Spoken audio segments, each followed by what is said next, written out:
What is going on, OKC fans? Welcome to another post-game show. OKC takes down the Grizzlies 114-100. Ja Morant does not have us figured out. I think that was pretty clear. He doesn't have himself figured out as he shot 3 for 18 from the field today. So, who would like to start with Ja Morant first? Give your thoughts on some. Let's start with the Grizzlies and the excellent game that they had. So, let's go with Joe first. Joe, I'd like to hear your thoughts. Yeah. So before I get to the Grizzlies, I'll get it right after. I just want to shout out our squad real quick. Shea, 35, 7, and 6 on 50%. Some big-time threes down the stretch. Pretty sexy, I'm not going to lie. AJ Mitchell, 21.6 rebounds, 4 assists. This kid is just unbelievable. In the beginning of the year, we're like, okay, he's had a few good games. He's had a good game every game of the year so far, so he's here to stay for sure. Hartenstein continues his dominance, 18 and 13, and then Chet with 21 and 7. He pretty much dominated the whole paint, and his turnaround fadeaway jump shots are looking really clean, especially over smaller defenders. When we get those mismatches, it's really good to see him take full advantage of it because he used to be.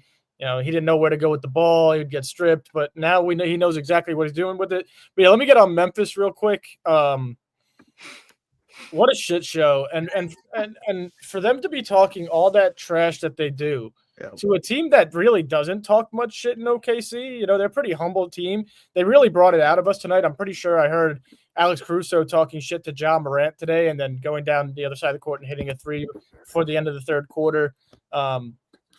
I'd like to say thank you to the Memphis Grizzlies because we were playing like absolute trash before they started talking shit. Like I think it's because we kind of wanted to embarrass them in the beginning. Just we could shoot a bunch of threes, we could miss them all, and we could still come back and cover the spread, which was 10.5. We covered that tonight. But, yeah, I mean, Memphis just looks absolutely terrible, and I'm really happy that we were able to get this dub, especially with Shea. He played 35 minutes, but it wasn't, not too much effort went into it at all.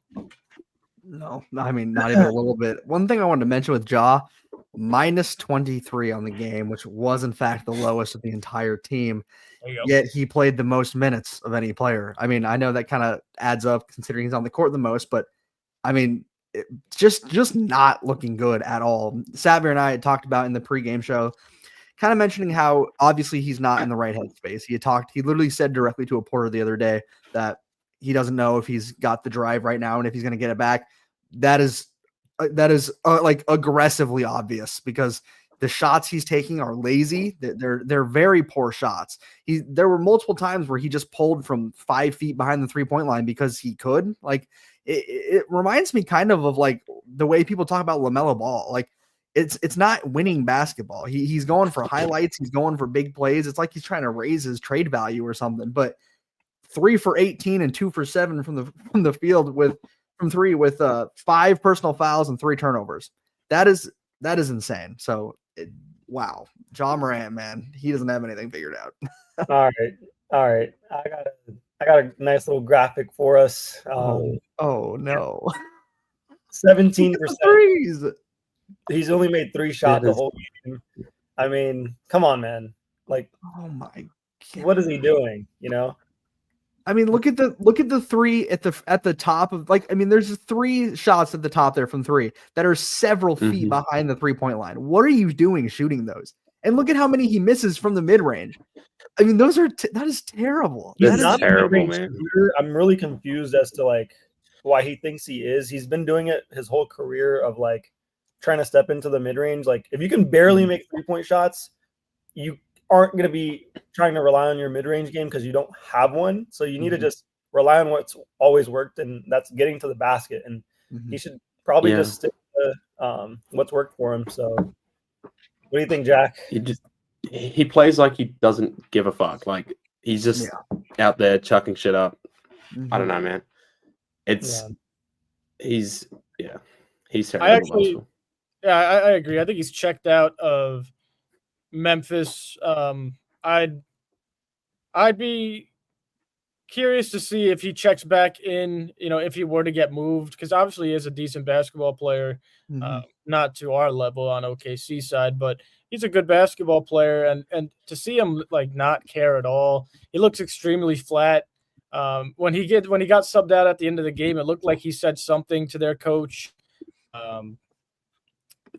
and the coach looked like he took some type of exception to it. He turned back and looked at him and was like, what? But I don't know. It's a shit show in Memphis, and I couldn't be happier right now. But going back to our team, I mean, I just want to stress the fact that we played, like, again, I'm not joking. We shot 23% from three. We were 10 for 43. We were even worse in the first 2.5, 3 quarters. To play that bad and to still just win by 14 on the road, with obviously half your fucking team out, it just speaks wonders to what this team is going to do down, the main stretch of the NBA season. And I can't wait till we get fully healthy, because we're going to be more dangerous than what we were last year.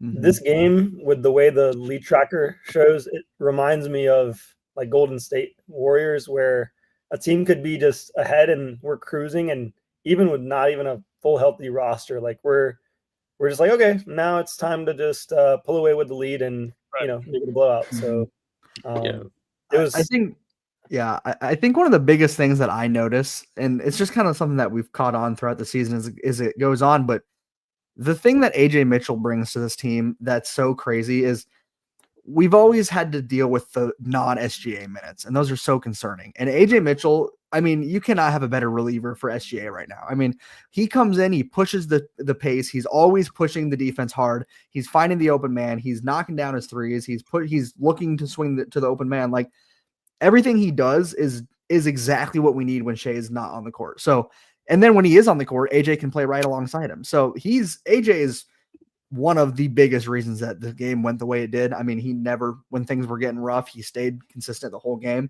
But all around, just like you were talking about the Golden State Warriors type thing, I mean, just keeping the cool, keeping the composure, taking the shots. I mean, ultimately just shooting way too many threes. Like, I can get into that later, but realizing that that's not our game and going to the paint and looking to play defense and looking to force turnovers is how we get things done. And that's exactly what happened. I think. Go ahead, Jack. Go ahead. Just one other point on AJ Mitchell is he's not doing anything flashy at all. He's just simply driving to the basket, laying it in, pump faking, whatever. Like, it's so simple and just so perfectly executed, and that's why he's going so good, because it's just he's not doing anything too much. So it's just fundamentally sound. And then when he is asked to shoot a three and he's making them, he went 2 for 3 tonight.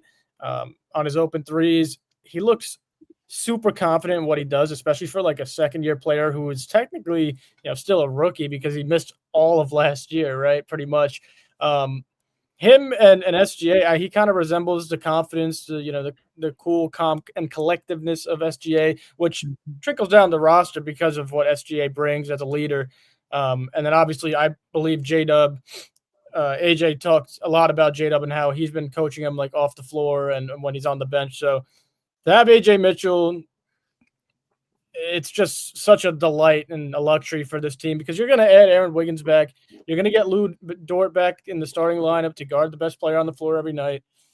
You're going to get J-Dub back in there to create fast break opportunities, affect the defensive side of the ball, and obviously our second best ball handler, playmaking type player.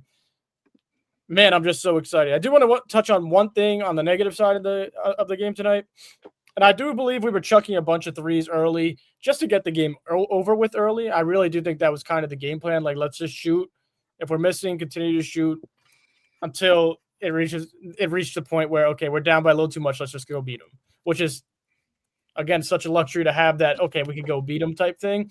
But the shooting needs to improve, especially out of a few players. I'm just going to mention Caruso not shooting well, 1 for 6, but it's the regular season, so I don't expect anything from Caruso. I'll see him in the playoffs. Jalen Williams, it's time to have the conversation. Like, we were talking about it a little bit. Another 0 for 5 from 3 night. He needs to start making his shots, because if he's not making his shots, he's not really providing anything else right now on the offensive side of the ball. When he's making his shots, it helps him turn into a playmaker a little bit on the offensive side of the ball. And we need him for defense, but he's got to start making his shots. Isaiah Joe, 2 for 7 tonight, made some big shots when we were down. I'm okay with that. And then Casey Wallace, he needs to get back into a groove as well. I want to see Casey get back into like his early rookie year, the way he was shooting the 3 ball, because it was excellent. And if all that happens, this team's going to go on a scary run. I mean, the other thing to point out as well is like you're talking about with like Isaiah Joe. It's fine when we see him shoot 2 for 7 because his only job on the team is to come in and put up shots. Like that's his job. But people like Jay Will, like, why are you continuing to shoot the 3 ball? Like, it's not falling right now. And a couple of his were wide open, but he had a couple tonight where they weren't necessarily wide open. He was still putting them up or at least looking to. Like, if he's going to make himself useful, we don't have him playing because he's a 3-point sniper. That's not why he's in. Like, he can he can play good defense, which he was playing good defense, and he helps with rebounds. So I just don't understand the urgency to put up all these shots. And then with Kaysen Wallace as well, I think he's just I have faith in Kaysen, but he's in a bit of a slump with shooting. I'm not terribly concerned, but the 1 for 7 from 3, I felt like a couple of those were towards the end of the shot clock. He had to put up some rough shots, but yeah, Jay Will, I am a bit concerned.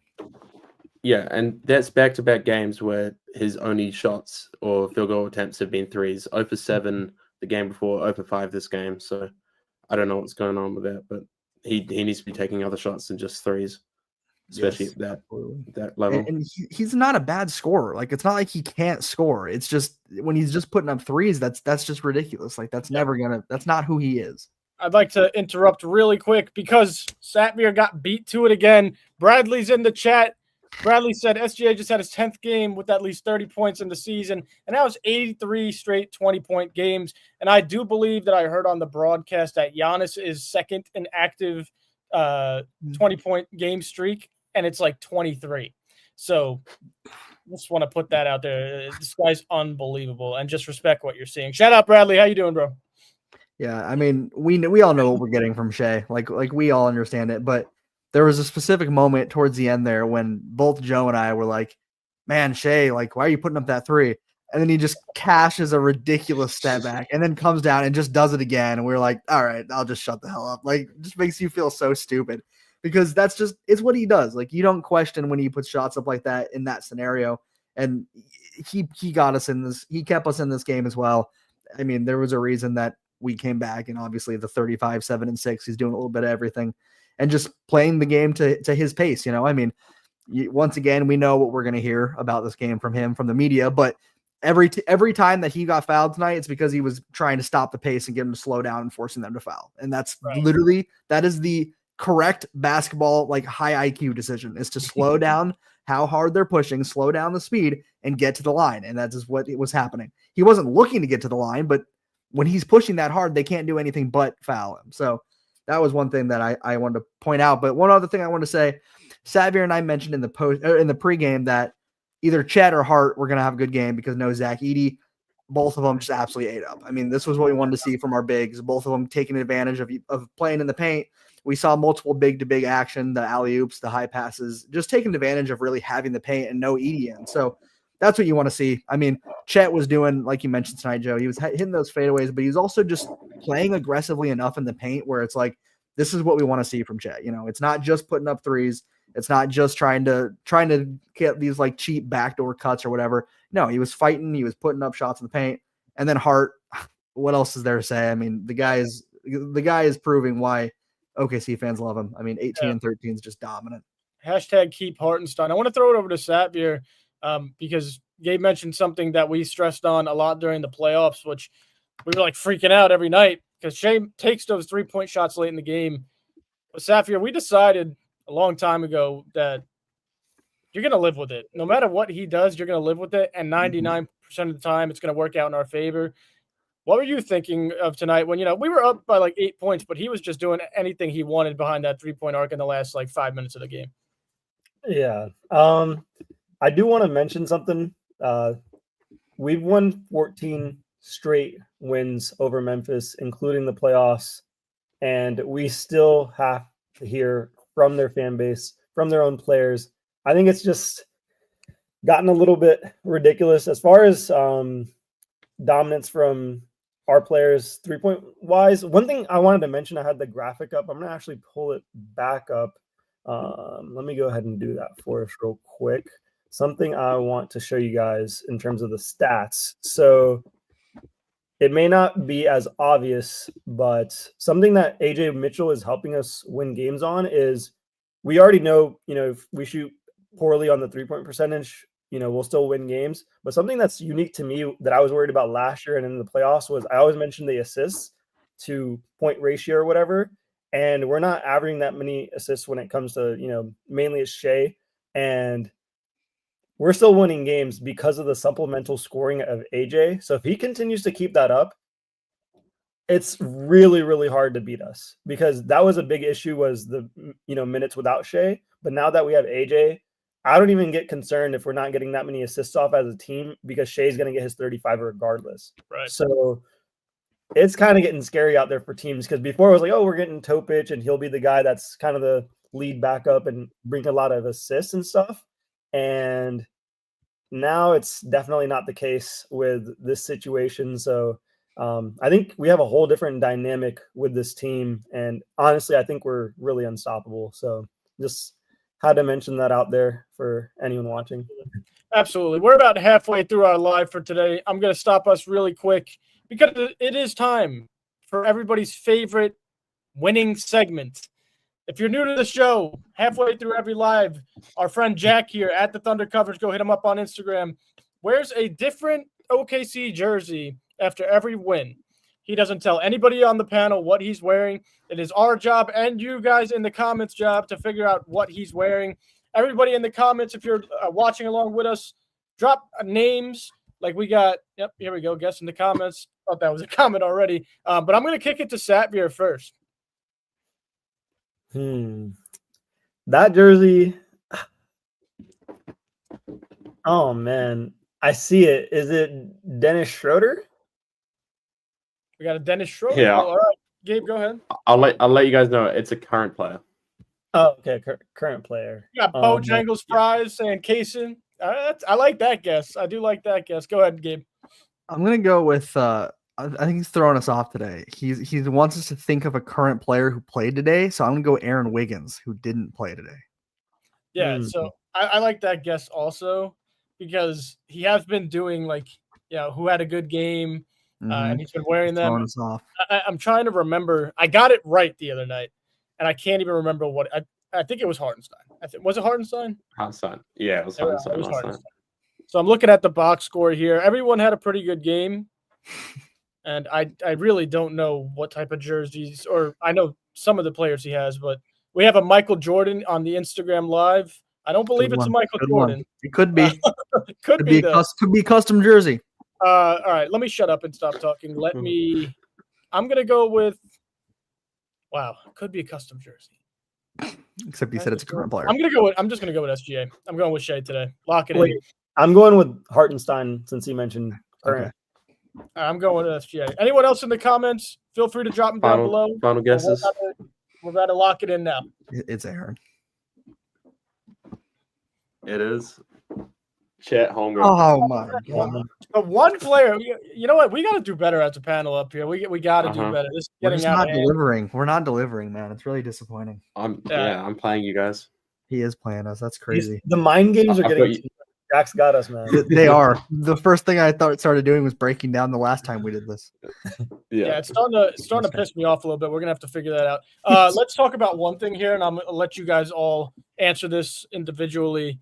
I know we're completely drained on the bench. Like half of our bench is starting. Kaysen Wallace, AJ Mitchell.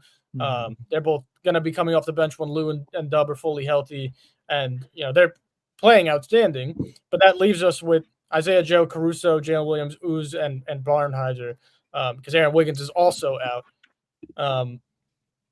Jack, I'm going to start with you, and then we'll go to Gabe, and then obviously Satvir.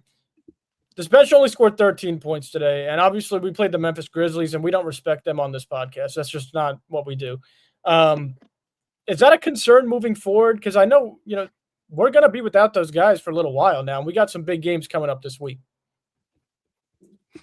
I'm not too concerned, to be honest. I think, like, the guys who are scoring right now, like AJ Mitchell, 20 points, he's normally on the bench, like you said. So we know we're short-handed, and we're playing Usman Jang, Chris Youngblood, and Brooks Barnheiser. So I'm not really expecting that much production off the bench, especially with the players we're bringing off the bench, like Alex Caruso. We're not expecting production from him.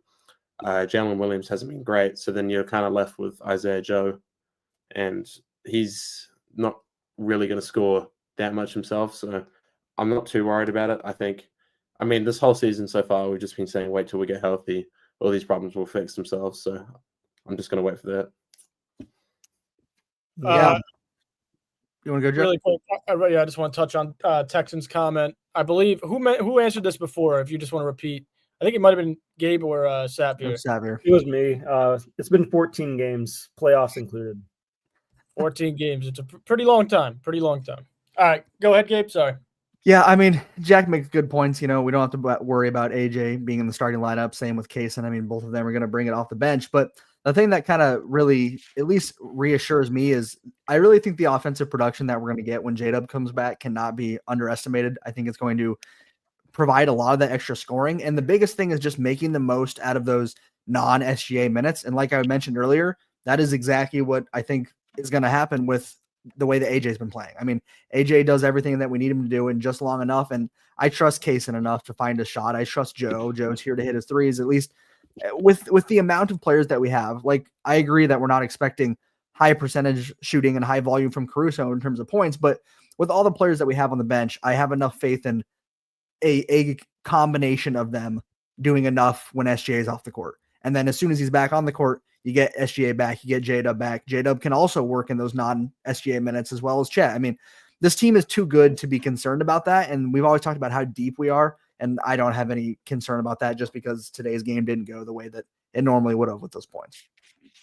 Yeah. What I'll add to the conversation about the bench is when you move, bench level guys back to the bench, they face other bench level talent, and our bench is much better than other teams. So when the depth is kind of back to what it should be, we'll get the proper production out of those guys. So they're not playing as many starter minutes at, spot times, I guess, in each of the quarters. So I think the bench production will come in handy. And usually when we do have like J-Dub back, I think he's a big X factor for us. Like, we'll usually see like one of the, bench guys like Joe, Caruso, or Wallace kind of step up and have a really good night. And then I would love to see AJ kind of stay in the starting lineup, even when maybe Lou Dort's back, because he's just been totally electric. And I think he deserves the minutes, and he low-key deserves the starting spot at this point, because if he's going to be putting up numbers like this against starters, he might as well start. So.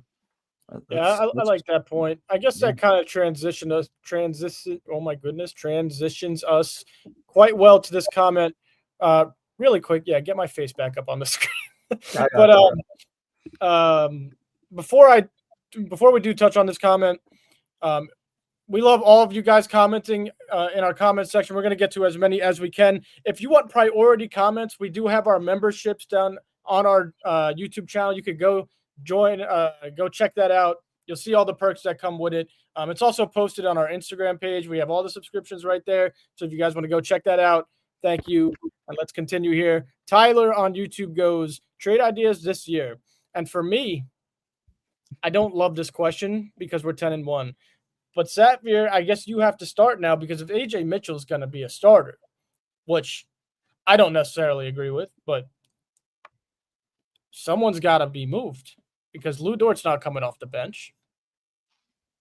All right, I will take this first, because I do know the cap, and I do know the Twitter timeline has been, that's all that they've been talking about. Oh, we got to move Hartenstein. Oh, we got to move Lou Dort. Oh, we got to do this, or we got to do that.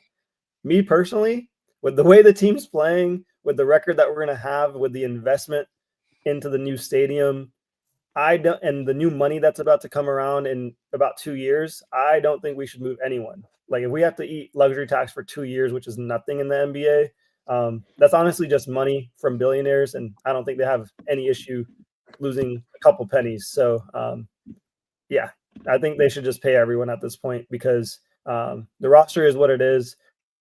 Oh, well, we lose 120-31 frozen pick out of the 30 million that we have. Like, great. Cool, I'll keep Lou Dort for that. Like, and I'm definitely not losing Hartenstein over some picks, because we're not finding better talent at the center position. Can I cut you off really quick? There is no way this team can lose him. He is so crucial to this team's success.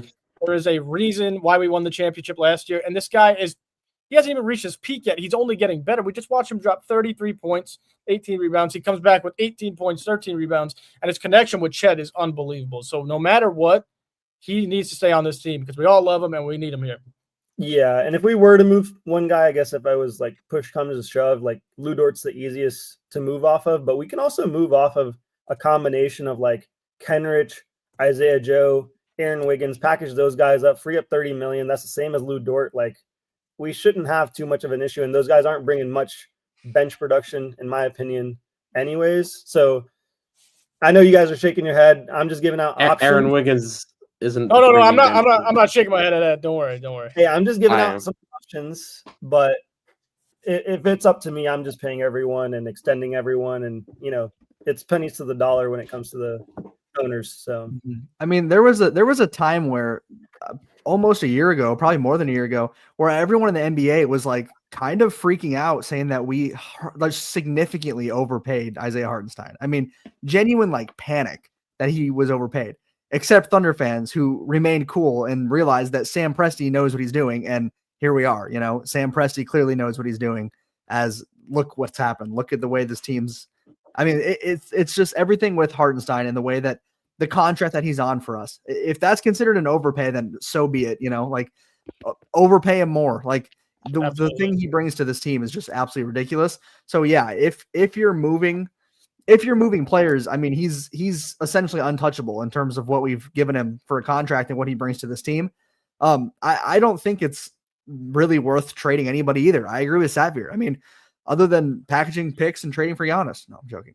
But seriously, there's just nothing that you need to do. Like this team doesn't need changes. The only thing I can see an argument for is trying to get a higher 3-point shooter, a higher volume shooter. Someone like, I mean, there's players like Cam Johnson who can shoot more efficiently. But I mean, we don't number one coming up in the upcoming draft via the Clippers. Yeah. So we'll be fine on the. That's what I'm saying. Right. I'm not saying we should trade. I'm saying if you're going to argue, that's probably the best argument there is. But we don't need to do that. Like, there's no need to do any of this. Really quick, I just want to shout out JMA721 on YouTube for the dono. Really appreciate it. Really appreciate all of you guys watching. We love you guys, and we're having a blast up here. We're going to continue for. As long as you guys want, you guys are here, you guys are dropping comments. We're going to get to all of these. So, Jack, continue. Satvi, you just mentioned about the drafts, and that's my biggest argument for trade because we might be getting 3 high first-round picks this year, which means you'd probably package them, trade up if you can, or at least draft one solid rookie. And that trend is going to continue the next couple of years. I mean, obviously, Sorba is injured, but every year for the next 3 or 4 years, we're going to have a decent first-round pick. I mean, we're going to have a decent draft pick as long as Sam Presti is making a choice, but eventually you have to pay those guys, and they need roster spots. So what are you going to do when you land like a top 15 pick, but you don't want to trade a player?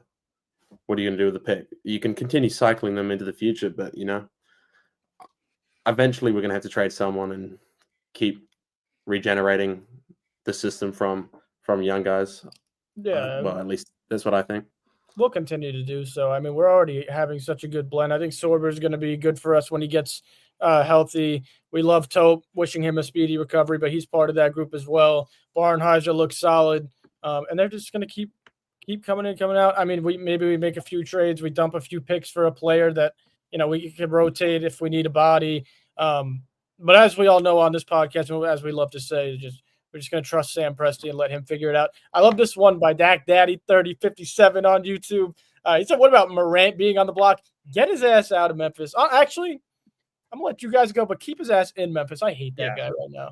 keep him in Memphis. Let him suffer at this point because honestly, the way he's playing, he's trying to be traded by like the deadline or at least in the summer. It doesn't seem like he has interest in playing and specifically playing in Memphis any longer with the way he's playing. And I think I can understand from his perspective, like the organization hasn't really provided maybe the proper PR support that he needed. They didn't really protect him or do him any favors. So I don't think he's returning any back to them. So if we're going to talk about any players on the block, by the way, I'm glad we circled back over to Ja Morant because players are not going anywhere. The only person that is on the block is Ja out there. So the thing that's going to be hard, the thing that's going to be hard with Ja being on the market is I mean, seriously, like what team is actually interested in trading what the Grizzlies are going to ask for him? Because he's proven to have significant off-court issues. He's now proven to be inconsistent on the court. He can't knock his shots down. He can't get anything done on the offensive end.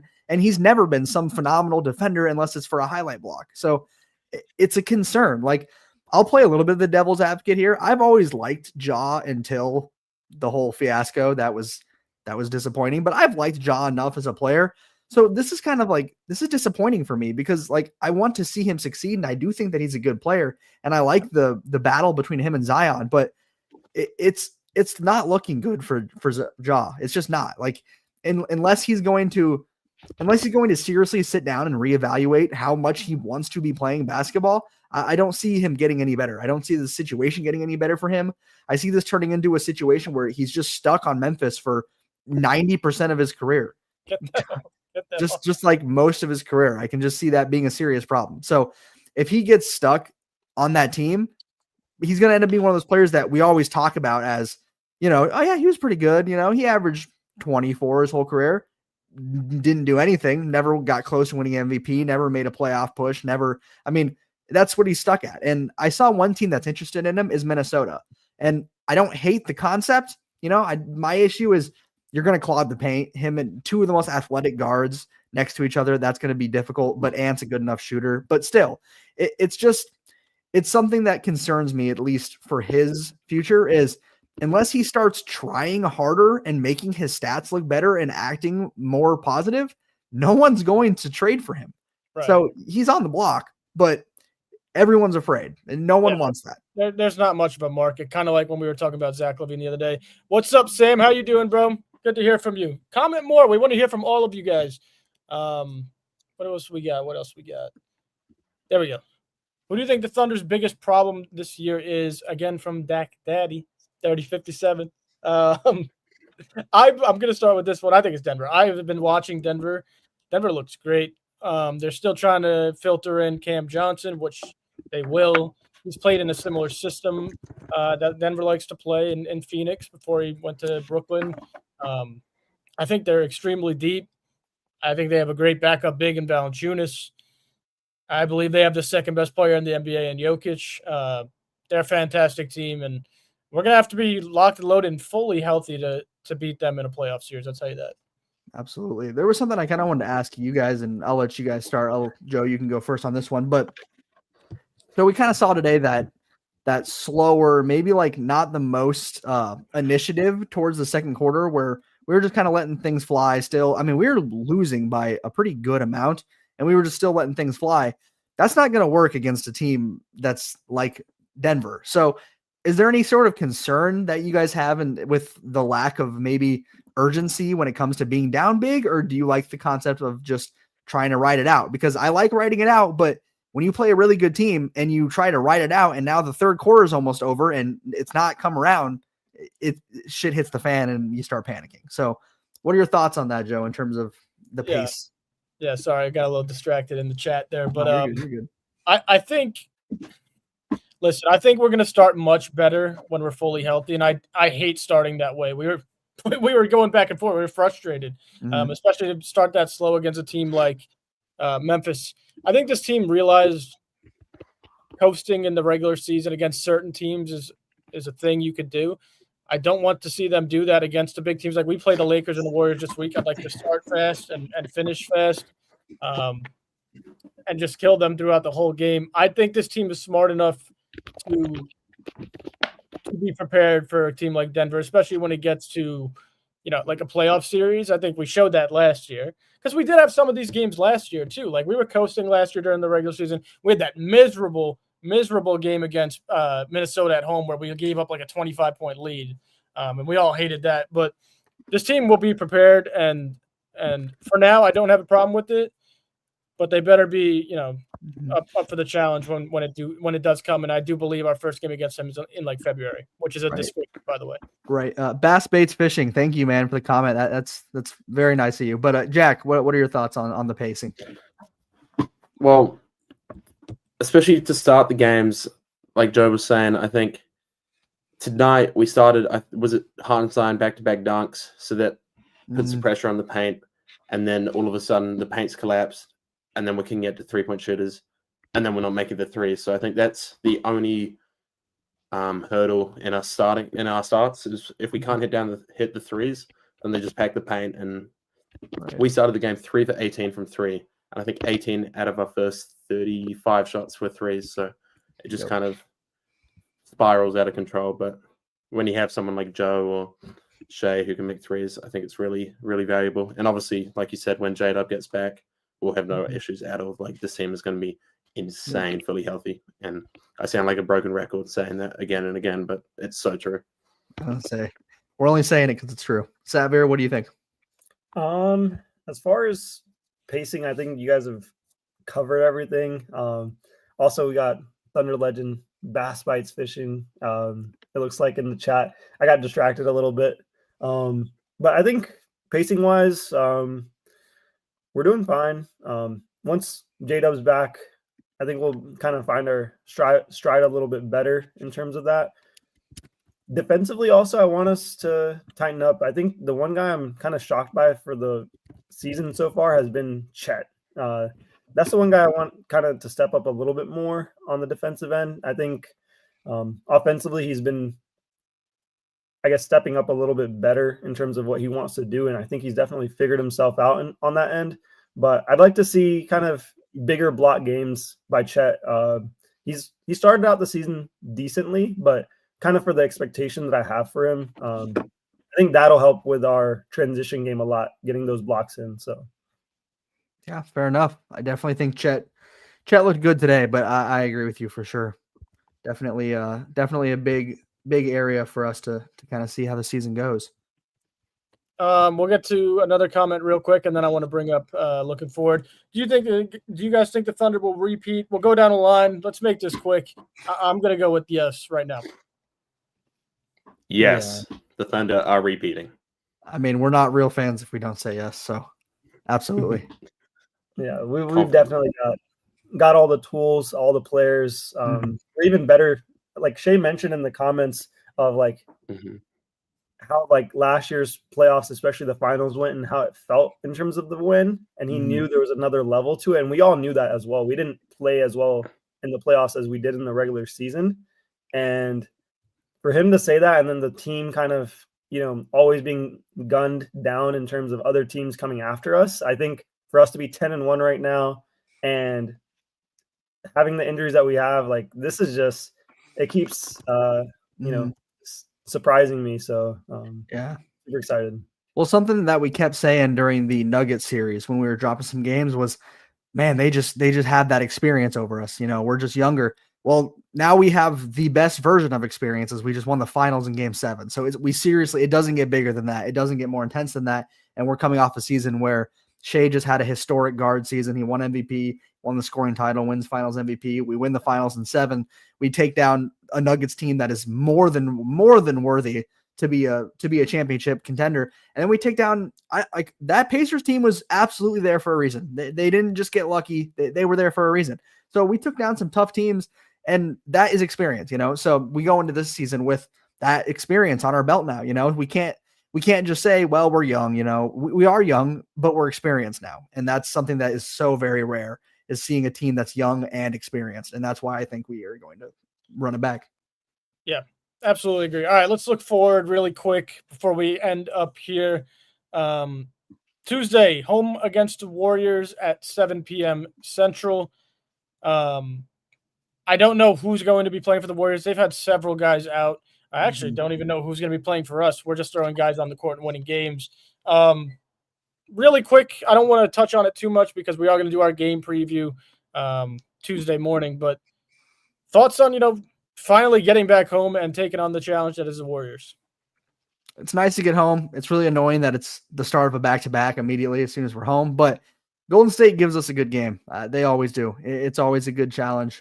It's going to come down to, I know we're sitting here saying that Shea can win with anybody, but I do think it's going to come down to who's playing and who's not. If Curry's playing, because I believe he's sick right now, I think he's dealing with an illness, but if Curry's playing, if Draymond's playing, if Jimmy's playing and they're healthy, they'll give you a good battle. They're a very good team. I do think that they're always going to give us a good game. So I think it'll be a good game, but coming back with a break, getting to be at home, we should take it, in my opinion. Yeah. I'll go next with this. Between the fan bases of how large the Warriors have gotten over the years, and plus the Lakers in the same 2-day span, it's about to be all-out war between all the social medias, especially with the propaganda pushes from both franchises, with them, one side having Steph Curry, the other having now Luka Doncic, plus the LeBron fans. Like, this is going to be a pretty crazy 2 days back to back, and I'm super excited to be live for those fans to join us on here to talk about both of those games, because we always have fun when those two teams, when we get to play them. I think there was a comment earlier, like, who are we kind of, not afraid to play, or, who could be a challenge for us? I think one of the teams is going to be the Lakers this year. They're looking really good. Even with Luka having missed a couple games, he's looking on fire, like he has some revenge to take on the league, and specifically the Mavericks organization. So I think a man on a mission with a bigger purpose right now. I think he'll be someone that's going to be a big force. And then I think, Joe, you mentioned the Nuggets earlier as being a team.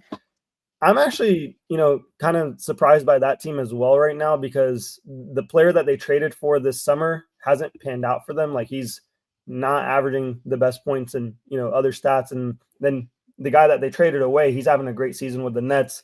And so I think they still haven't even hit full stride in terms of the Nuggets. So we've got some good competition out west. And I think this is probably one of the, past 2 or 3 seasons of being, in the Western Conference.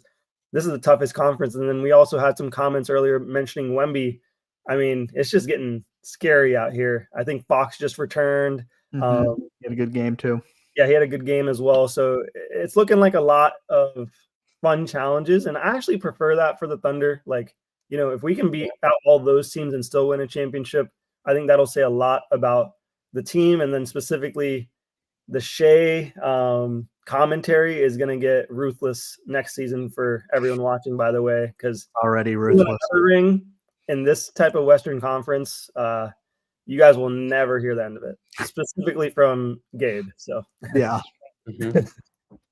I can't wait for this back-to-back, especially if we are injured, just to see some of our guys go against some, let's say, harder competition. Like, I'd love to see AJ Mitchell out there against Steph Curry, seeing how they do, and it'll be a great experience for them, especially when we get to the playoffs. So win or lose, I think it's because we know we're unhealthy. So no matter what happens, I think it'll just be a great step forward. Joe, what do you think? Yeah, I'm excited to see us play against a tougher competition. I know we're going to be a bit banged up. I know Chet's probably going to miss one of those games. I kind of hope we save him for the Lakers game just so we could beat them. I know our Lakers fans out there are going to be on our ass on Wednesday night or whenever we play them. So I'm excited for that game. I'm just excited to keep it moving. I think we're the best team in the NBA, and I just hope that they play their best ball, and I'm really glad to be back home.